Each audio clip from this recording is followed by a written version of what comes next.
Halo semuanya, kembali lagi di Gusti Jinera Channel. Di video kali ini saya akan membawakan materi terkait dengan konsep materialitas dalam akuntansi. Apa itu materialitas dan bagaimana konsepnya? Langsung kita simak videonya. Oke, jadi di sini yang pertama ada pengertian materialitas. Materialitas merupakan prinsip akuntansi utama yang menentukan apakah suatu ketidaksesuaian seperti kelalaian atau salah saji akan mempengaruhi pengambilan keputusan yang wajar oleh pengguna.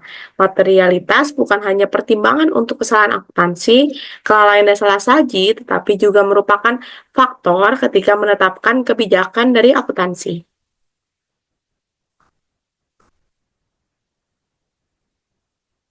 Di sini tentunya materialitas terkait dengan informasi material dan imaterial. Informasi material adalah segala sesuatu yang penting yang akan mempengaruhi keputusan pihak yang berkepentingan.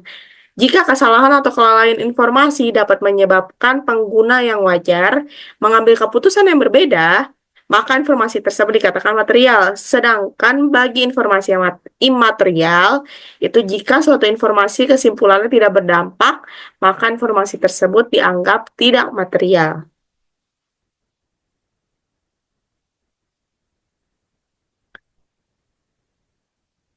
Selanjutnya di sini ada poin-poin dalam materialitas.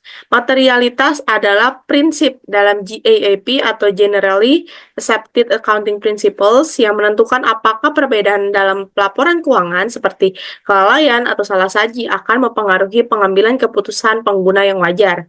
Yang kedua, poinnya adalah karakteristik kuantitatif dan kualitatif dapat menentukan apakah informasi tersebut material, dan terakhir adalah bisnis menggunakan materialitas saat menetapkan kebijakan akuntansi untuk membantu mengelola beban kerja dan juga fokus.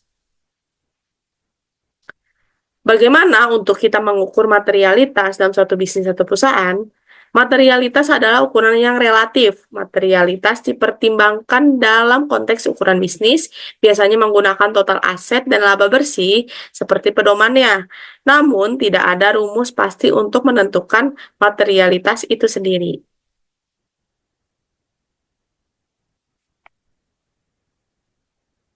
Selanjutnya, di sini ada alasan kenapa materialitas itu dibutuhkan dalam perusahaan.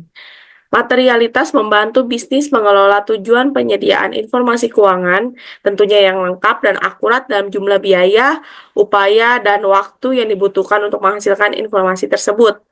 Saat menerapkan materialitas, penting untuk diingat bahwa ujian akhir adalah untuk menentukan apakah suatu bersifat material, adalah apakah kelalaian atau kesalahan penyajiannya dapat menyesatkan pengguna yang wajar. Di sini ada contoh kasus materialitas.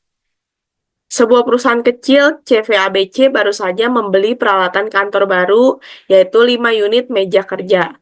Harga setiap meja satuannya adalah 1 juta rupiah. Total biaya pembelian adalah 5 juta yang didapati dari 5 unit meja dikali 1 juta, yaitu 5 juta rupiah. Untuk aspek materialitasnya, dalam CVABC ini, dalam konteks akuntansinya, materialitas berkaitan dengan seberapa besar suatu informasi dapat mempengaruhi keputusan pengguna laporan keuangan. Nah, untuk CVABC sendiri, kita misalkan materialitas yang ditetapkan adalah 10 juta rupiah.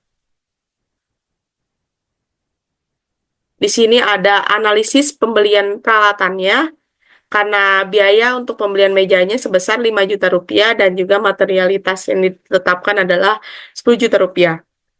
Evaluasi materialitasnya, karena total pembelian meja kerja 5 juta itu lebih kecil dari batas materialitas yang nilainya 10 juta, informasi ini dianggap tidak material. Oleh karena itu, CVABC tidak perlu mengungkapkan detail transaksi ini secara terpisah dalam laporan keuangannya, dan cukup mencatatnya dalam akun peralatan kantor. Jadi kesimpulan yang terjadi pada kasus materialitas di CVABC adalah, dalam contoh ini, pembelian peralatan kantor oleh CVABC tidak dianggap material, sehingga tidak memerlukan pengungkapan rinci dalam laporan keuangan. Oke, sekian informasi yang dapat saya sampaikan. Semoga bermanfaat dan jangan lupa like, komen, dan share, dan nyalakan loncengnya, dan sampai bertemu di video selanjutnya. Bye-bye.